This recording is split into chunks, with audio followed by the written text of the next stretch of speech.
मेरे घर में मेरा स्वागत करने का हक उन्हें किसने दिया?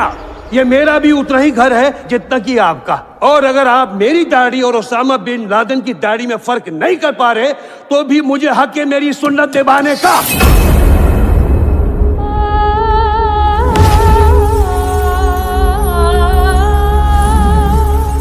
वीडियोस की लेटेस्ट नोटिफिकेशन पाने के लिए सब्सक्राइब करें हमारे यूट्यूब चैनल को और हाँ, बेल आइकन को प्रेस करना ना भूलें।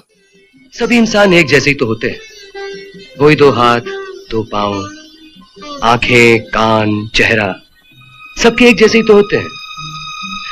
फिर क्यों कोई एक, सिर्फ एक ऐसा होता है जो इतना प्यारा लगने लगता है कि अगर उसके लिए जान भी देनी पड़े तो हंसते हंसते दी जा सकती है। यानी किसी दिन हमें भी किसी से इतना प्यार हो जाएगा? जरूर होगा मनोबा। इस बंधन से कौन बच पाया है? ये तो कुदरत का वरदान है जिसे पाने के बाद इंसान को जीने का मकसद मिल जाता है।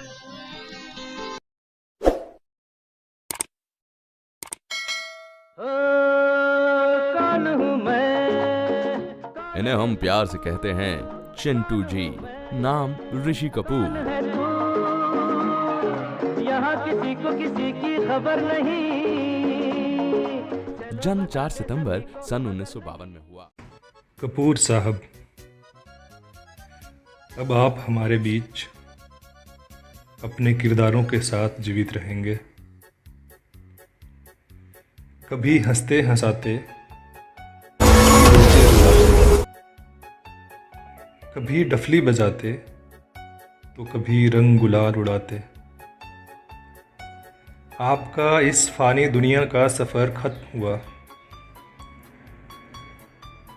हम सभी आपको आपकी आंसुओं से कहीं ज़्यादा आपकी मोहक मुस्कान को याद रखेंगे।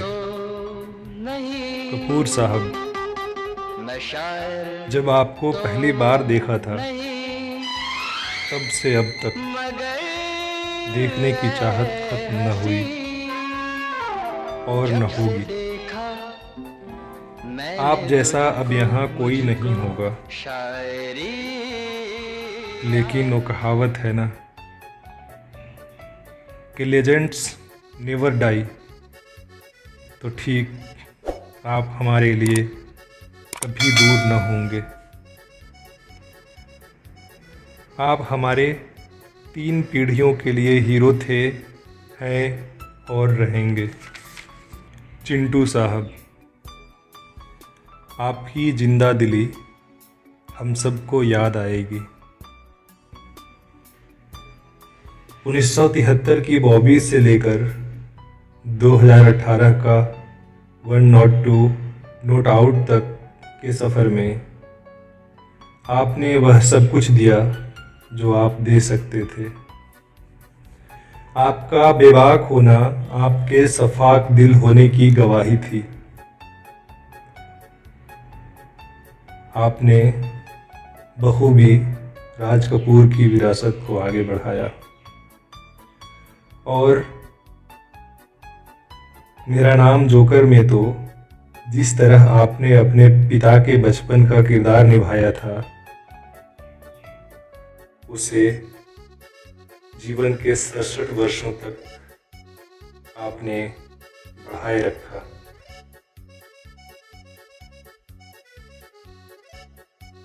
इससे भी पहले 420 में जब आप अपने भाई बहनों के साथ दिखे थे और नरगिस कह रही थी, मैं न रहूंगी तुम न रहोगे, फिर भी रहेगी ये निशानियां। यकीनन आपकी निशानियां रहेगी और आप हमेशा हमारे बीच जीवित रहेंगे। भारतीय सिनेमा का ब्लैक एंड वाइट दौर से लेकर अब तक का सफ़र के आप गवाह रहे हैं। भारतीय सिनेमा को आप पे गर्व होगा। हमारी ओर से भी आपके दिवंगत आत्मा को भावभीनी श्रद्धांजलि।